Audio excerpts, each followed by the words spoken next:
Robert Duvall to stop an earthbound comet before deep impact. Parker Posey and Lisa Kudrow are office temps with an attitude in Clockwatchers. And Jada Pinkett Smith shows Tommy Davidson a night he'll never forget in Woo.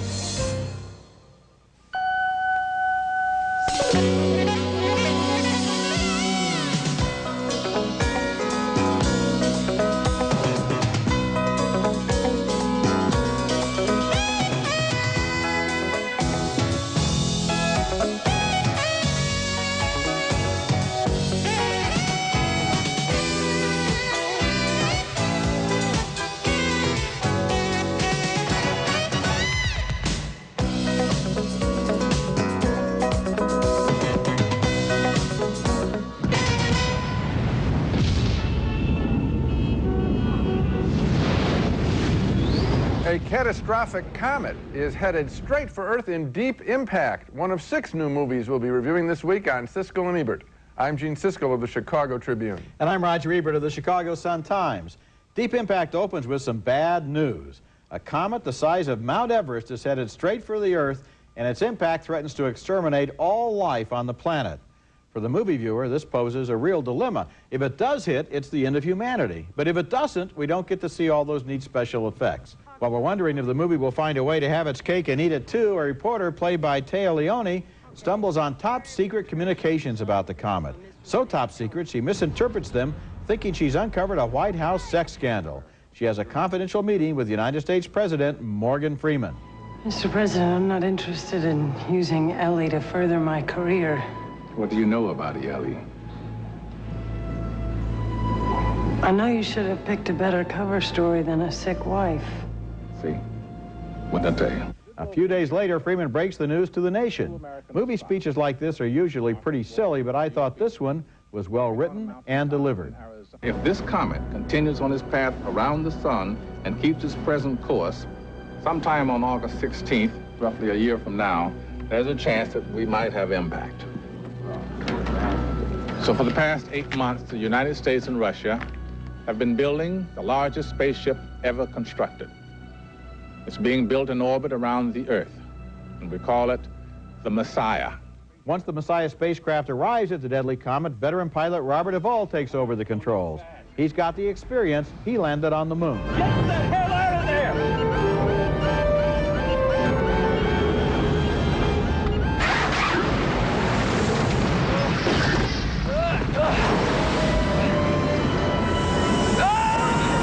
Meanwhile, the nation puts a desperate quota plan into effect, trying to decide who will survive in vast underground caves and who may not.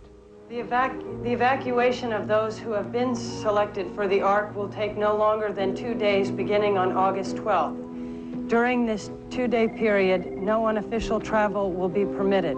Those selected will be taken by bus and train to the underground Ark site by military personnel. I kind of wish they'd spent more time explaining how they chose the lucky million lottery winners. At one point, Elijah Wood, the teenager who co-discovered the comet, is able to save his teenage girlfriend just by marrying her. And I'm thinking, wait a minute, before some kid saves his girlfriend, don't they need a movie critic down there in that cave?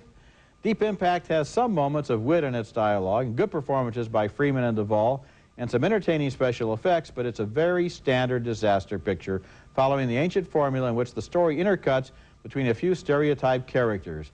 The idea of the nation rising to an emergency like this is so intriguing that I was hoping for something better. A marginal thumbs down for me. And a marginal thumbs up for me, because I did think the writing at times rescued the standard plot, as you point out, and that was it. I just felt that there are speeches there, and it's also who's delivering them. When you have Morgan Freeman and Robert Duvall in the cast, they make the standard stuff work. Oh, he's good. But, you know, Bruce Joel Rubin and Michael Tolkien, who co-wrote the screenplay, Tolkien is the guy who wrote The Rapture, which is about a different kind of end of the world. And it seemed to me if they had just let those guys loose instead of trying to compress it into your standard disaster formula, we could have really had a good movie here instead of just a special effects picture. I think there's a little bit more than just special effects in the film. It's not as good as I would like it to be. We're not that far apart. Okay, next movie. And our next film is called Woo, which is the name of the film's feisty, attractive young heroine, played by Jada Pinkett Smith, in a cute girl in a big city movie. Here, Woo has gone on a blind date with a character played by Tommy Davidson, but the date is interrupted by some of his boorish buddies. No cutting-edge comedy here, for sure. Well, fellas, thanks for coming by. I I'll catch up to y'all later. You know how it is, man. Aren't you going to invite your friends in? Oh, yeah. She's a popular young lady. Even the cops know her, which comes in handy. You know this guy? Oh, well, kind of. It's our first date, you know, but he's okay. Well, if you say he's cool. Thank you. I'm not catching a bus to the party in my gear, okay? You her over, and it's your ass. I got 2 words for you, man. Johnny Cochran. There isn't much holding this film together. It just moves along chunk style, joke, tender moment, joke, tender moment. What are you doing? This time, I'm not gonna miss the moment. Come on, girl. Well, I suppose this film works simply on the basis of how much you care about Wu and whether she's happy. I had a mixed reaction to all of that, not quite enough to recommend this movie. I can't recommend it either. I think this is a movie that basically wants to deal with that dividing line between, in black culture, between the buppies, the black urban professionals who have moved on, like Tommy Davidson in this movie, who was a law clerk, and people who continue to have more of the street style of life. And actually, of course, Wu can go both ways, but she's concealing that from the other guy, and as a result you get this tension between 2 black lifestyles that's supposed to cause some jokes, but I think in many cases they're not that funny, and the rest of it is just disconnected slapstick. That's it. It's just not that funny. Any of these ideas could be transformed by some wit. There is no wit in Wu. I'll tell you the movie that Tommy Davidson was in that did this and did it better, and that was Booty Call. We both like that. Yeah, we like Booty Call. Yeah. Later in this show, Mariel Hemingway stars in Louisa May Alcott's Little Men. I'm prepared to walk. And coming up next, Parker Posey and Toni Collette in Clockwatchers about the revenge of the temp workers. You think I'm your little office thief. Oh, you got me. You finally got me. There's a phone call from Mr. Wheeler. Well, just leave him on hold. I'll just get tired and hang up. That's lesson number 1. People that sit in those little glass rooms don't answer the phone before 10. Toni Collette is the new temp worker in a big, unfriendly office, and Parker Posey plays the veteran temp who welcomes her aboard and shows her the ropes in that scene. They star in Clockwatchers, a movie that could almost be called In the Company of Women. It's a sharp-edged black comedy about women office workers who are hired by the hour, treated like dirt, and encouraged to fight among themselves for status and advancement. In the cafeteria, the new girl meets 2 other temps, played by Lisa Kudrow and Alana Eubank. Listen to the dialogue here, the aimless, resentful drift of people trapped in jobs that have absolutely no meaning for them. You know, I got sent to a bank once, and it was a nightmare. I set the alarm off, and the cops came. Ooh, I love the police, huh? How'd you do it? There was this button on the desk, and I kept looking at it every day for a month, and finally, I pushed it. Really? Why? Well, how was I supposed to know? I mean, you know how it goes. They never really explain anything to you when you're a temp. They figure you're not going to be around long enough. These are adult women reduced to policing each other about office supplies as if they were still in the 3rd grade. Paula, do you have a pen? Mine just ran out. Cut it out, will you? Someone might see us talking.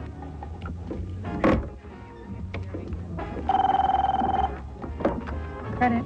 Could you hand me a pen, please? You know what? I'm all out. Mine keep disappearing. I can't even find my Jack Shelford. Here, you can take mine. It's not very sharp, but you can have it. No, that's all right, Irish. You need it. Just take a look at the desk in front of you, please, Paula. I am not about to go picking through somebody else's desk. No one is sitting there. In an office like this, everyone holds on to whatever pathetic shreds of authority and power come into their hands. Oh, come on. 5 or 6. I'm on a big project.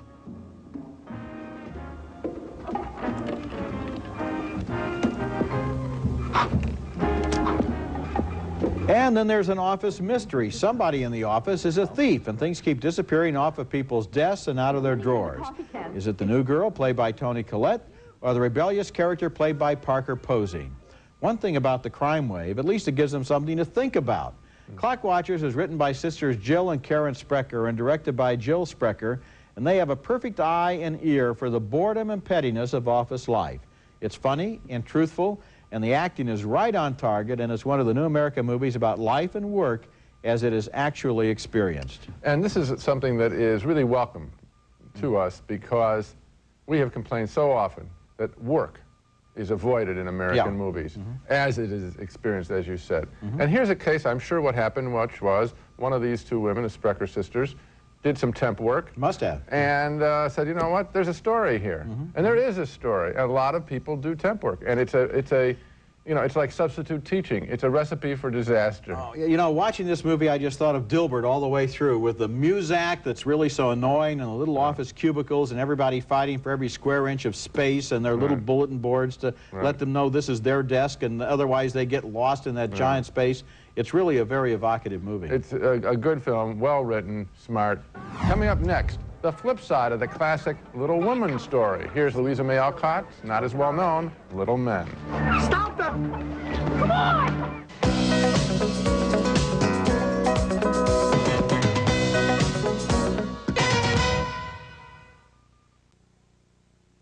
Keep your fists up. Don't want a scrapper get in your face with a whack like that. Hey, come on.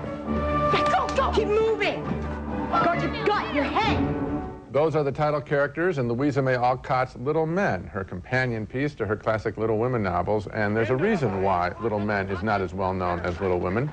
The young men aren't as indelibly written. It's Boston again, 1871, and street urchin Ben Cook has just picked a man's pocket. But it's his more innocent friend, Nat, played by Michael Callows, who loses his violin and his freedom and is sent to boarding school. No one's gonna hurt you. Sergeant, may I ask what you'll be doing with the boy? We'll book him and leave him at the Wayward House with the rest of the street urchins. Well, perhaps I have an alternative. My sister-in-law has a school. It's a happy, home-like place for boys who need teaching and care and a little bit of kindness. Eventually, Dan, the thief, ends up at the school, too. Mariel Hemingway plays the headmistress, who administers both tough and tender love. Why didn't you come inside? Didn't suppose you'd let me. Just try and see. Her husband, the headmaster, is played by Chris Sarandon.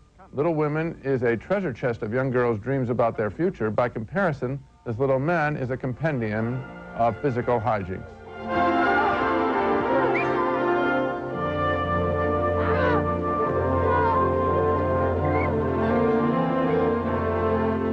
And there's a pillow fight, too. The character that Hemingway plays is a grown-up version of Jo March, the most spirited of the four sisters in Little Women.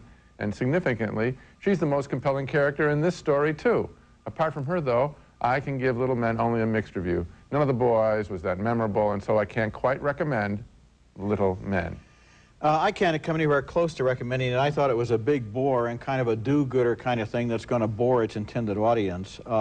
In Little Women, you felt all those women were going to grow up into independent and interesting people, and in this film, you think the kids are going to grow up into real uninteresting people, although Ben Cook is a good actor, and I want to see him in other movies. But, gee, this movie is just so soppy and limp and it doesn't know do-goody. I mean, it just made me cringe. It doesn't know what young men want to do with their lives. No, it and doesn't. Little Women did. Okay, when we come back, Artemisia, the story of the first woman to become a professional artist.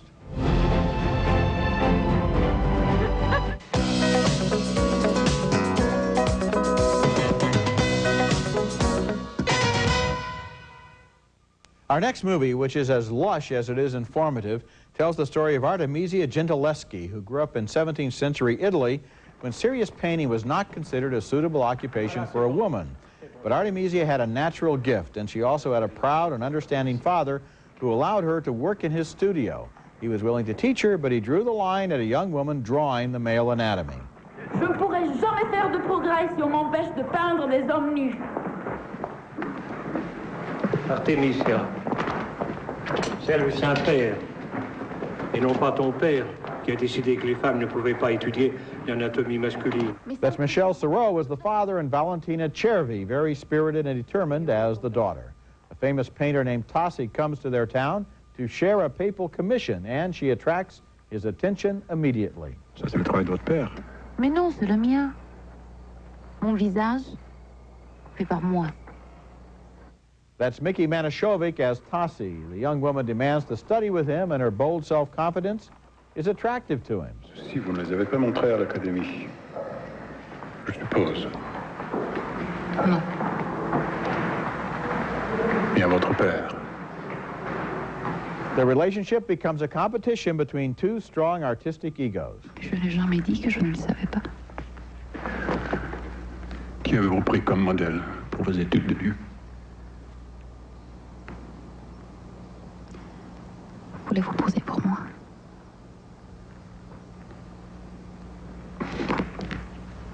on ne veut pas dire nu. And eventually they become lovers, which leads to a scandal which threatens both of their careers. Artemisia is a love story and a drama, but it's also fascinating as history, showing how women were literally not considered smart enough or worthy enough to do the real tasks of the world. In a way, this could be on a double feature with Clockwatchers. Valentina Chervi is in almost every scene, and her performance reflects Artemisia's original, untamed personality. Like Dangerous Beauty, which came out a few months ago, this is another smart film about Renaissance women insisting on living their own lives. And this could also be on a double bill with Little Men, showing what to do with a picture, which is to say, understand what someone wants in life. The passion that Artemisia feels is what is missing in the Little Men stories. Boy, that's a good comment, because Artemisia is more or less the same age as the older of the Little Men, and they are really so shallow, such dunces, such little wind-up toys compared to this strong, independent, smart, intelligent woman. You're quite right. No, it's a superb film, and again, I'm always rooting for pictures that embrace art and actually show the creation of it and show what an artist does and value it in film. This film does all of that very well. Coming up next, a new documentary tells one of the great unknown stories in World War II. A review of In Our Own Hands when we come back. Our next film is a fascinating documentary called In Our Own Hands, drawing attention to a group of men that most people don't know, never heard of, and significantly can't even imagine existed. The so-called Jewish Brigade, a volunteer British Army company of Jewish soldiers from all over who first saw battle fighting the Nazis in World War II. September 20th, 1944. Overriding the objections of the War Office and Colonial Office, Churchill rose in the House of Commons to make an historic speech, at last announcing the formation of His Majesty's Jewish Brigade. It seems to me indeed appropriate that a special Jewish unit, a special unit of that race which has suffered indescribable torments from the Nazis, should be represented as a distinct formation amongst the forces gathered for their final overthrow. After the war, they moved to Palestine and fought to establish the State of Israel. As David Ben-Gurion had anticipated years earlier, the former officers and men of the Jewish Brigade, with their unique military experience fighting a large-scale war, were called upon to help organize, train, and lead Israel's fledgling defense forces against armies of the 5 surrounding Arab nations. The brigade, of course, stands in stark contrast to the commonly held images of Jews as passive. These soldiers were, at the time, and remain so today, a tremendous source of pride. We broke a taboo. We proved to the world that we can fight. We proved to ourselves that we can fight. The Jews can fight, and they can win. In Our Own Hands was directed by Chuck Olin, a filmmaker known personally to me. He's done a very good job. Well-researched and well-told this picture is, with a sense of passion and pride. Look for In Our Own Hands as it makes its way slowly around the country before receiving a national television playdate on PBS. Well, Gene, it is a fascinating movie, but you left out the whole center hour of the film, which to me is the fascinating thing about it, and that is what they did in Europe after the war illegally. Because they stole trucks, they impersonated officers, they moved people around and gave them false identities in order to steal, basically, Jews out of concentration camps and DP camps after the war and get them to Israel. They falsified papers of ships. In some cases, they actually killed Nazis. This is after the war. And they did this all basically illegally, but while fooling the British Army, which is what makes this so fascinating. This could be a great thriller as well as a documentary. And that's the story that's untold. You just talk about they fought during the war and then they later fought in Israel, but it's the middle part, I think, that the movie is really about. Those are two good stories. Now let's recap the movies we reviewed on this show. We split on the disaster picture, Deep Impact. I liked its rich cast of characters, but Roger thought the movie was too formulaic. 2 thumbs down for Woo with Jada Pinkett Smith in a pointless social comedy. 2 thumbs up for the very clever Clockwatchers, a rare film about work, a clever story of temporary workers. It opens next week. And 2 thumbs down on Louisa May Alcott's Little Men. Neither of us found any of the boys that compelling. But 2 thumbs up, way up for Artemisia, the fascinating true story of a gifted young artist and her difficult battle to express herself. Valentina Chervi stars in a wonderful performance. And finally, 2 thumbs up for the documentary In Our Own Hands about the little-known but important Jewish brigade of soldiers in World War II. Remember, you can hear our reviews on the web at Siskel-Ebert.com. Next week, we'll be back with reviews of more new movies, including The Horse Whisperer. I read this article about what you do for people with horse problems. Well, the truth is, I help horses with people problems. Starring Robert Redford as the cowboy, Kristen Scott Thomas falls in love with. You got to figure out what you want. Do you know what you want? I do know what I want, and I'm trying real hard not to get lost in this. And Bullworth, Warren Beatty's political satire that co-stars Halle Berry. I think it's wise to seek the support of the entertainment industry when you have such low opinion of our product. My guys are not stupid. They always put the big Jews on my schedule. That's next week, and until then, the balcony is closed.